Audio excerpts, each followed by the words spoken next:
Good morning, all of you. Today we learn about the environmental laws and the Protection Act. In that, first we learn about what is the constitutional provision for that laws. India is the first country in the world to have the provision for the protection and conservation of environment in its constitution. We all know that today by increasing population, industrialization and agriculture activity, we continuously use much of the natural resources, and this become the trace amount. And to protect the environment and to conserve the natural resources is necessary. For this conservation and protection of the environment and natural resources, various laws have been made and many acts have been introduced by the Indian government after the independence of India in 1947. Then provision for the environmental protection in the constitution were made after the one conference UN conference on human environment held in the Stockholm on 5th June 1972, and thereafter 5th June is celebrated as the World Environmental Day all over the world. And these provisions were made through the 42nd Amendment of the Constitution in 1976, which are as follow. In that, first one is the Article 48A. According to that, this article declares that the whole state shall endeavour to protect and improve the environment and to safeguard the forest and wildlife of the country. This article is at the state level. Second is the Article 51 AG. This article is individual level, and this article declares that it shall be the duty of every citizen of India to protect and improve the natural environment, including forest, lakes, rivers, and wildlife, and have to compensation for the living creature. So this is at the individual level. It is the responsibility of every individual of the country to preserve the environment. And third one is the Article 47, 48 and 50A. This article is also a state level. This article suggests that it is a duty of state to protect and improve the environment and public health and provide the pollution free water, air and environment for the public. So this article is for the public by the state. In this law, first we study the Environment Protection Act of 1986. This act came into force on the November 19 in 1986, the birth date of our late Prime Minister Indira Gandhi. She took a keen interest in the environmental issue of the country, and for that, this birth date of our Prime Minister is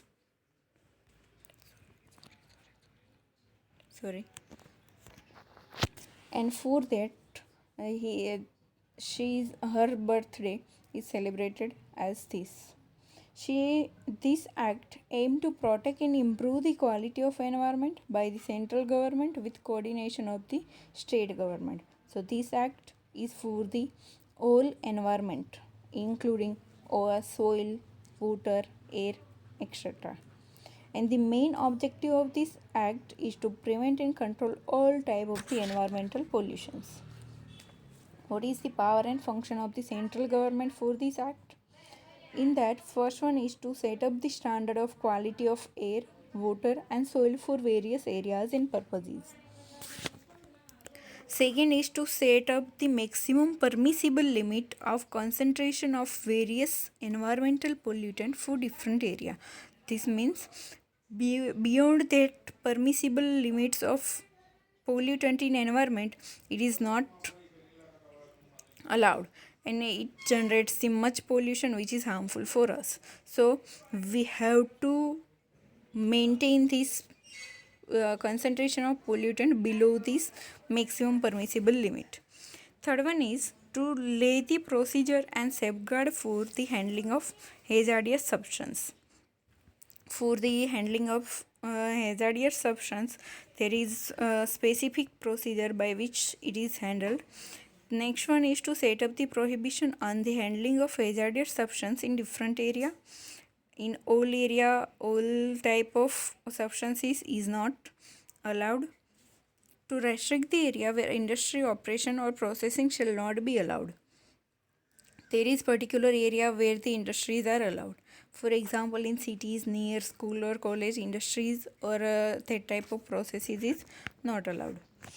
Next one, to lay the procedure and safeguard for the prevention of accident which may cause the environmental pollution and to provide the remedial measure for such accident.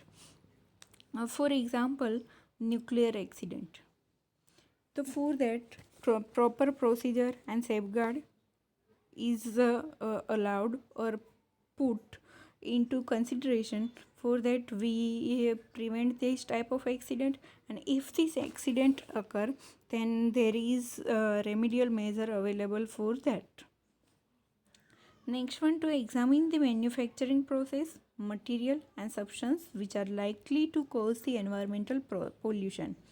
For that, government take action for the examining the particular manufacturing processes or materials or substance in which there is no pollutant or pollution generating substances are available. To carry out and sponsoring the investigation and research relating to problems of environmental pollution. Central government also take consideration for the research or sponsoring the investigation on the environmental pollution problems. Next is the establishment and recognition of the environmental laboratories which carry where we carry the each type of experiment related to environmental pollution. Then preparation of manuals, codes or guides relating to the prevention, control and amendment of the environmental pollution. Collection and dissemination of the information in respect of matters relating to the environmental pollution. By that, the public become aware about the environmental pollution, by which material or by which method environmental pollution is generated, and what is the harmful effect of this. For that, they disseminate or spread the information in respect to the matter of relating to environmental pollution, and such other matter as the central government may deem necessary for the purpose of securing the effective implementation of this act. And for that, under the section 3 of this act, the central government may constitute an authority to exercise the power and perform a function as mentioned above. Will we mention? Secondly, under the section 5 of this act, the central government can issue the direction to any person or officer or any authority and empower him or her to forbid, close, prohibit or regulate of any industry its operation or processing which produce the environmental pollution, or stop or regulate the supply of electricity, water or any other service to that particular industry to stop their work. Next one, under the section 11 of this act, the central government or any officer on its behalf is empowered to inspect and take sample of air, water, soil or any other substance in a prescribed manner from any factory, premises or other place in order to make the analysis of any sample admissible in the evidence in any legal proceeding.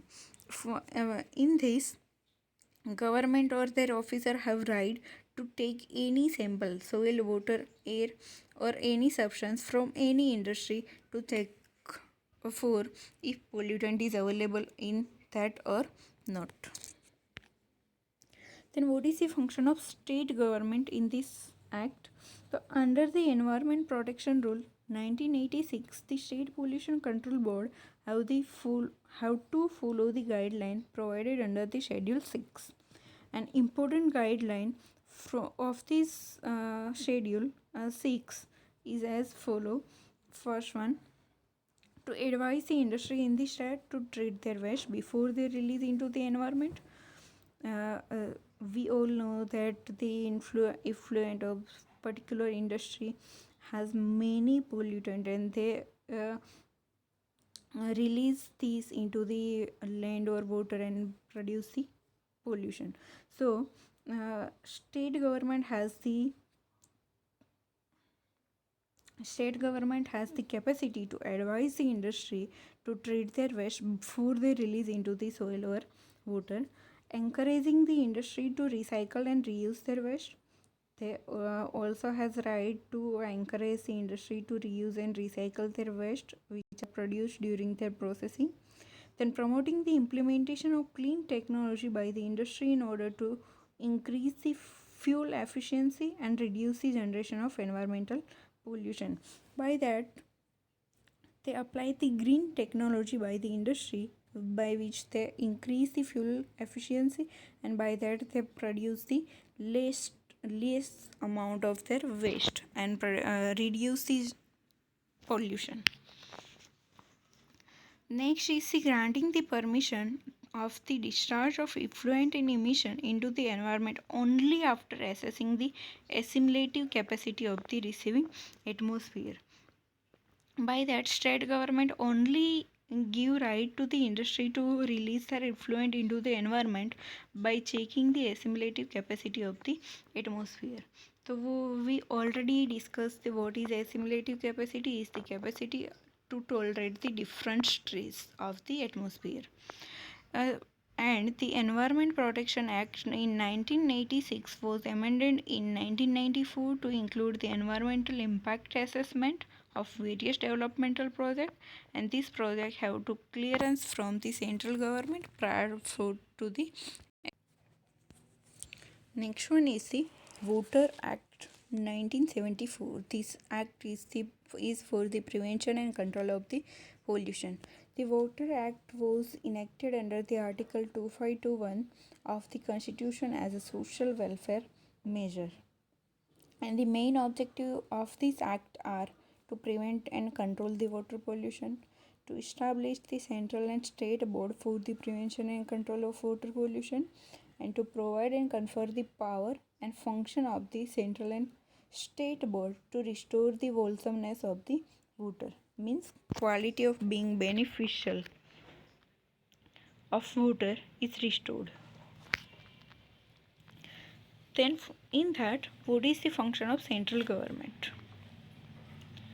First one, to advise the central government on matter concerning with the prevention and control of the water pollution.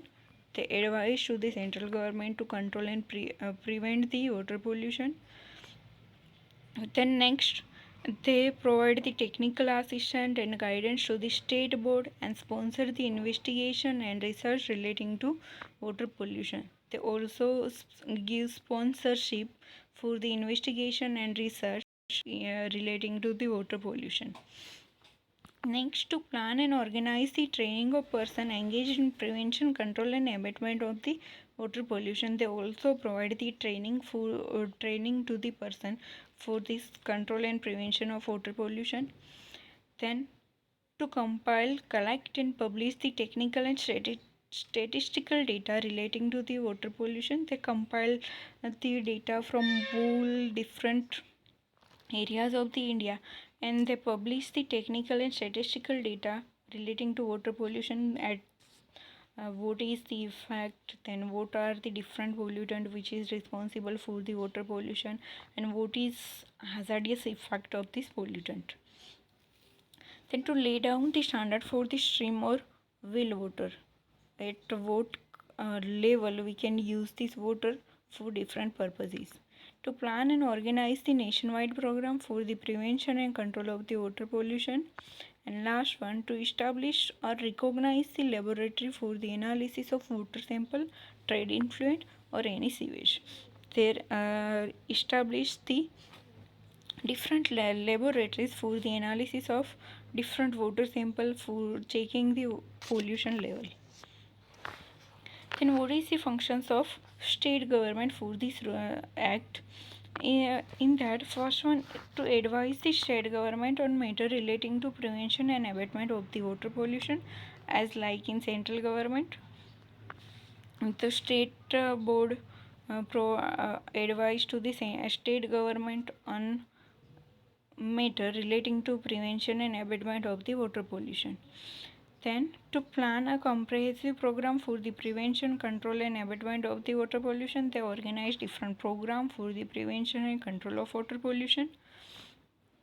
Then, they also encourage and conduct the investigation and different research program for the uh, solving or relating to the problem of water pollution. The next one, to collaborate with the central board in organizing training program relating to the control of water pollution and to organize related mass education program. By that, they arrange the different training program for the person or population to control the water pollution and also provide the educational program.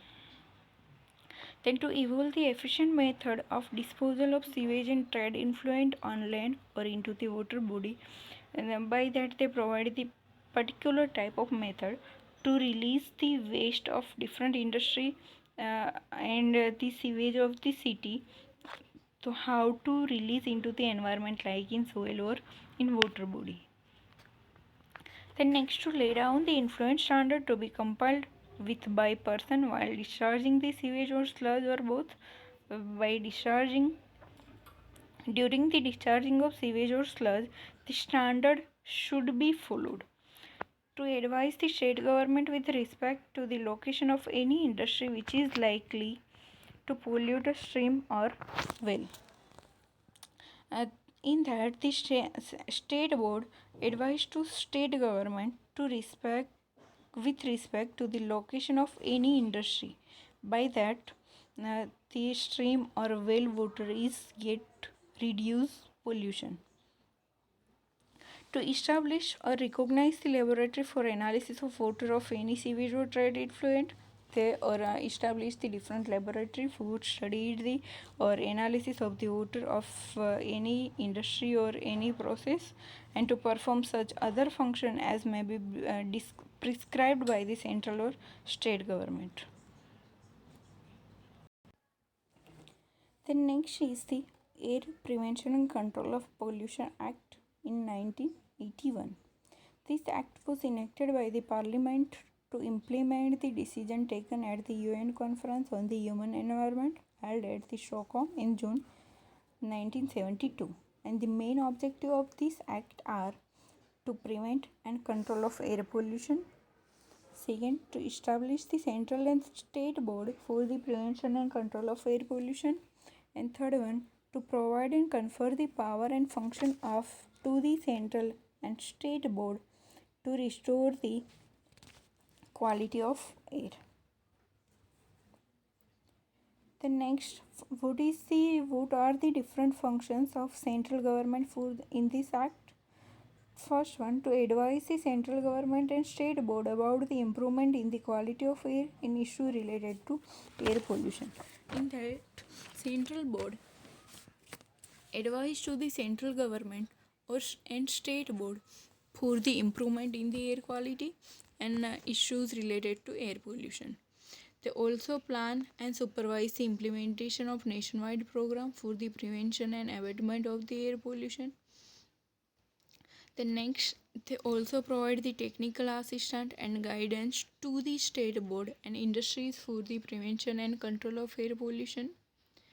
To utilize the service of mass media in educating the public about the causes, effect, prevention and control of air pollution.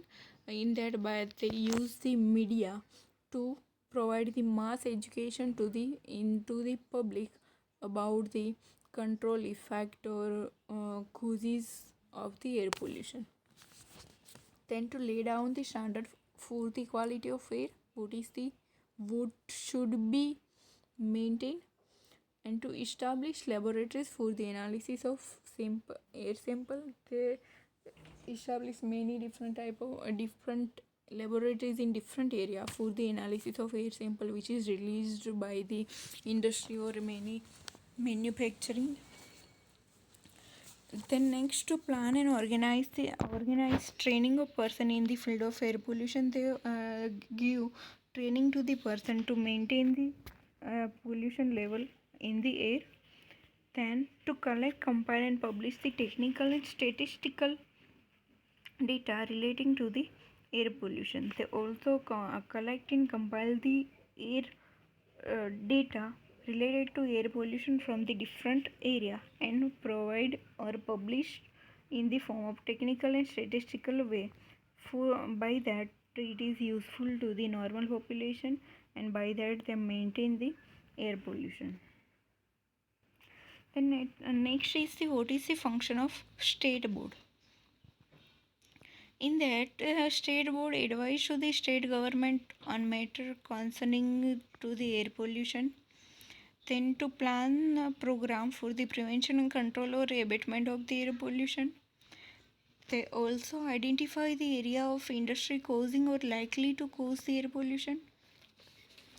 They find or identify the particular industry or area which causes the air pollution and take action on this. To inspect the air quality in air control area from time to time and take steps to reduce the pollution, and from this area they take the sample at a particular time limit and study it and provide the guidance to how to control this air pollution. To lay down the standard for air quality in constitution with the central board, and to collect and disseminate the information related to cause, prevention and control of air pollution. They collect the different information from different area and spread this information into the population or into the people. By that we can prevent or control this air pollution. The next is the Wildlife Protection Act 1972. This act is for the safeguard for the wild animals, birds and plants. Under this act, Indian Board of Wildlife was established, which is chaired by the Prime Minister of India, and Wildlife Advisory Board were constituted for each state. And this act has the following objective. First one is the restriction and prohibition on hunting and trapping of wildlife. Not everyone can not anyone have the permission for the hunting and trapping of the wildlife. Then protection of rare and specified plant species. There are many species of plant and animals that become extinct or they are endangered on that time, so they provide the protection for these particular species.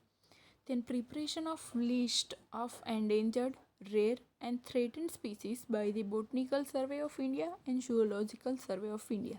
By Botanical Survey of India, they prepared the list for different plants, and by using Zoological Survey of India, they prepared the list of endangered or threatened species of the animals.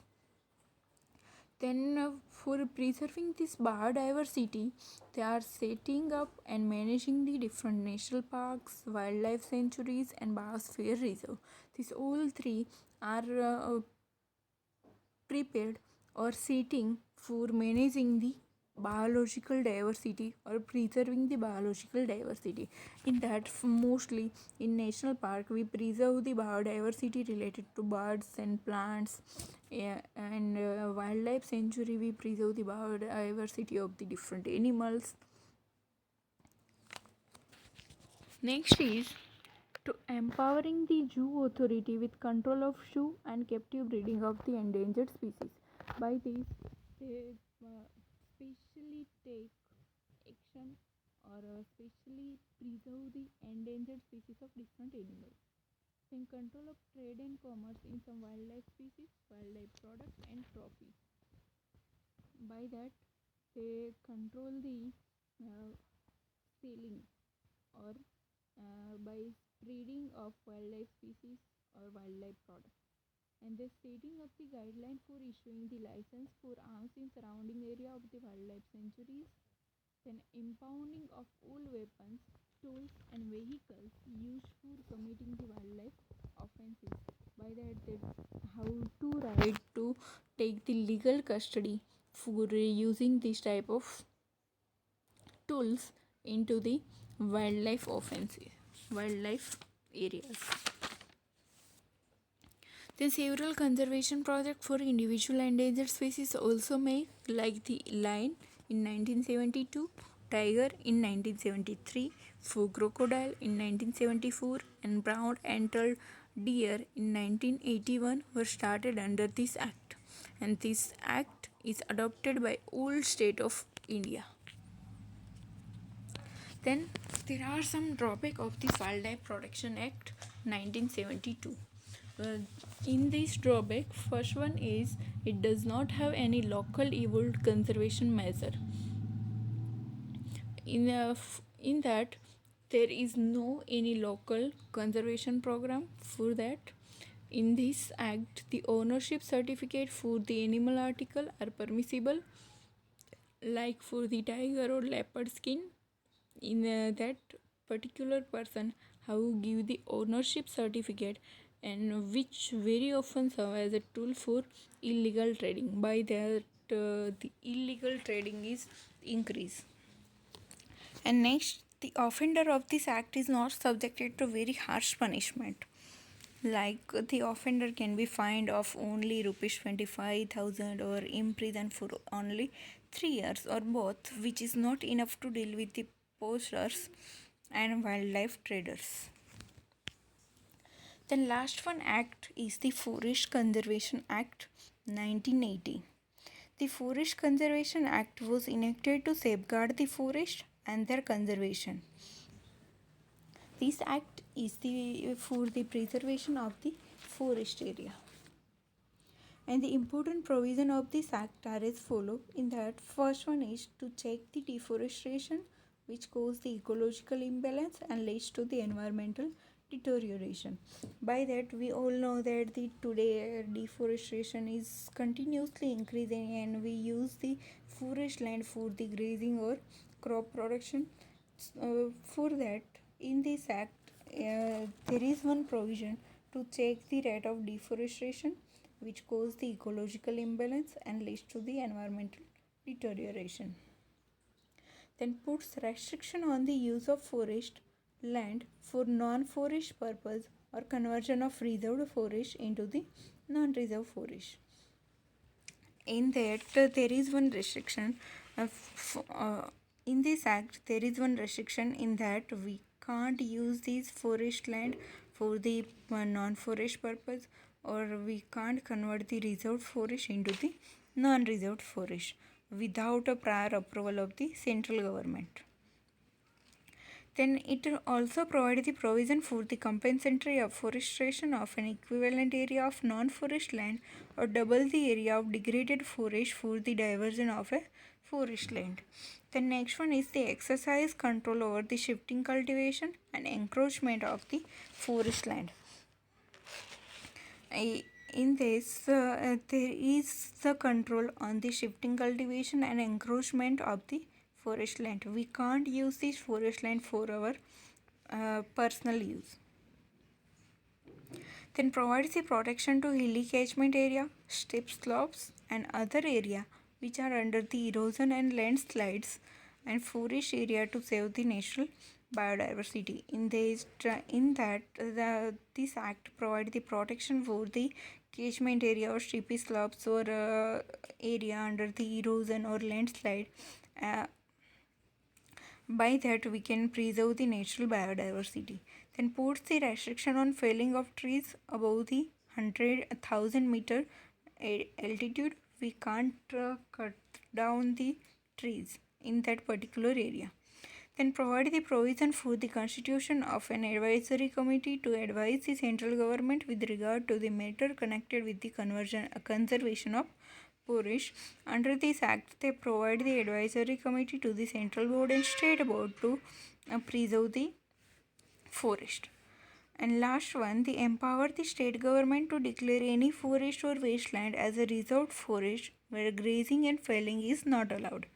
And by this act, state government can declare a particular area or forest as a reserve forest where the grazing and felling is not allowed.